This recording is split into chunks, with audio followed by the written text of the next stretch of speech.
Yeah, I was watching a video earlier this morning, caught my eye, about El Jefe, El Presidente Biden is considering legislation to require everybody to be vaccinated for interstate travel. That's just drive on roads, apparently. I see that as a very bad thing. I mean, not only are we seeing the rise up of more totalitarian authoritarian mandates coming out from the government nowadays about this whole stupid virus crap, but if you don't get the sheep's milk, you don't get injected with the pig semen, that you cannot even travel throughout the country, even on roads. So, well, what happens to all truck drivers? Because the thing that's not being taken into account here too is, what about people that already had COVID like me? And you should have natural immunity. Why am I required to do something like that? The pathology of viruses typically has been, once you had it, now I understand there's the new strains and all this kind of stuff, but you're stepping into very dangerous territory too as a people when you are limiting their ability to even move freely in their own country.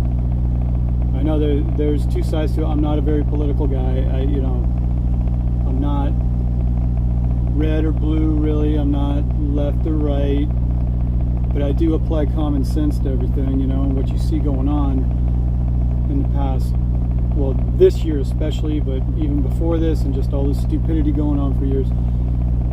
It's like people are becoming so divided on everything, so just a wedge driven between mainly two camps, and just being driven apart, that in essence, if this were to happen in every state, you couldn't travel out of your own state, then your own state basically becomes like its own little country, and then you just deal within that. But the bigger issue I saw too immediately is, being a truck driver, if a mandate like that was to come down, that if you were not willing to get shot up with the pig semen as a truck driver, what happens then?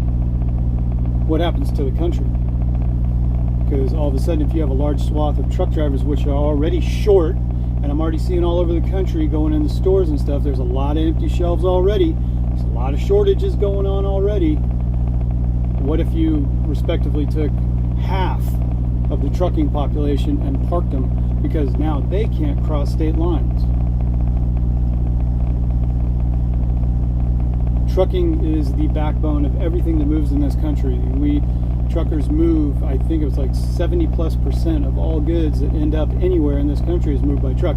Yeah, you got trains, planes, boats, whatever, but everything that moves across this country and everything that gets to every store is mainly brought by trucks, big trucks too. We'll just use vans or something like that. No, you need high capacity vehicles that can haul a lot of cargo. Trucks do that. You can't use a box truck, you can't use a panel van, you can't, for small jobs, but, to replace a truck bringing a full load of groceries to a store, you'd need, 50 vans or something like that to carry all that crap. So, it's just a bad idea. See it coming down the pipe though here. It's the idea of limiting travel for everybody from state to state, if they're not, like I said, getting shot up with the pig semen, which in my opinion too, I don't agree with it, and plus it's still a experimental drug. It's not even approved by the FDA, if that carries any credit. But you really got to think about, it's like side effects. I mean, Selena, even though she already had COVID as well, but she's not going to get it because it's shown blood clotting, and of course she has a condition to develop blood clot. She's already had 2 pulmonary embolisms. She ain't touching it. She's not taking the chance. Will trials be done in the future and everything? Then maybe it's okay. Okay, you know. I mean, vaccines aren't a bad thing. We'd have them. Polio, measles, you know, smallpox, whatever. All these things that are tested over time. They're okay. Do people still have reactions to them? Yes. If you have a chance to have a reaction to them, what are you supposed to do? You know, you got to make an informed decision and talk to a doctor and everything and all this kind of stuff. But even then, it seems to be a lot of guessing going on there. You know, a lot of people just don't have all the information. We don't have all the tests done and everything. So it's like, you know, if you already have, especially natural immunity, then why? Wait. I would. You know, that's what I'm doing. I'm waiting to see how these drugs react on more people. I know a lot of people, millions and millions of people have gotten it the world over, even billions now.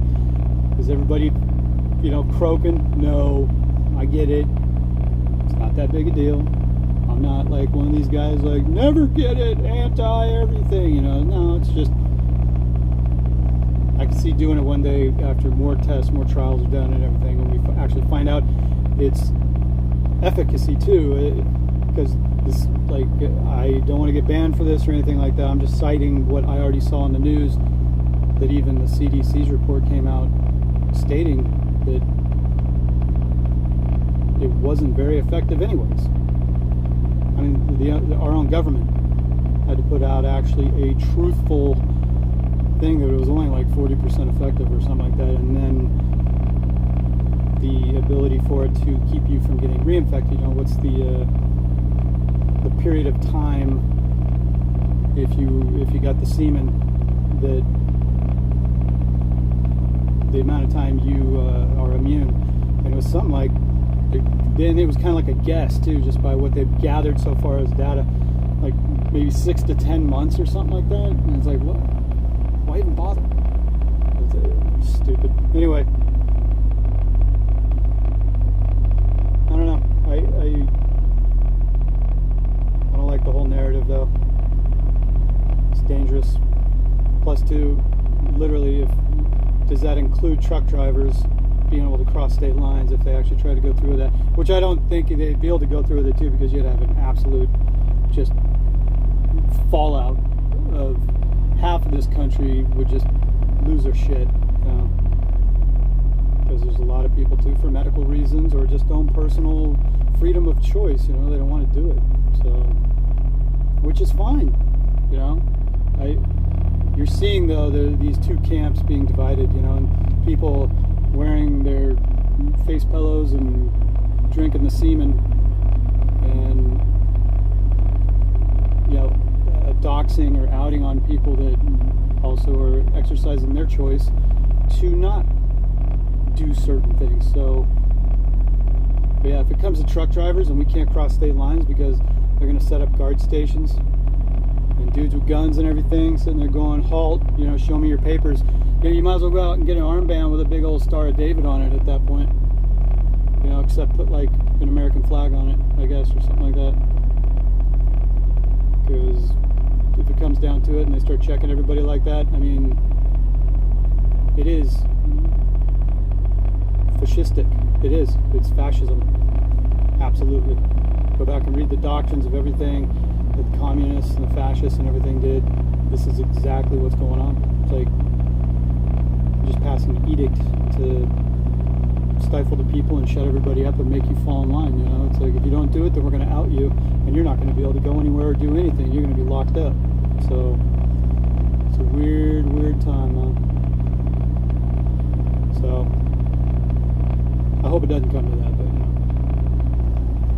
Anyway, that's my rant. Get out of here. 10-minute video. I guess I'll post this one. Anyway, something to think about. Look it up for yourself. Alright, out. With turquoise and real diamonds.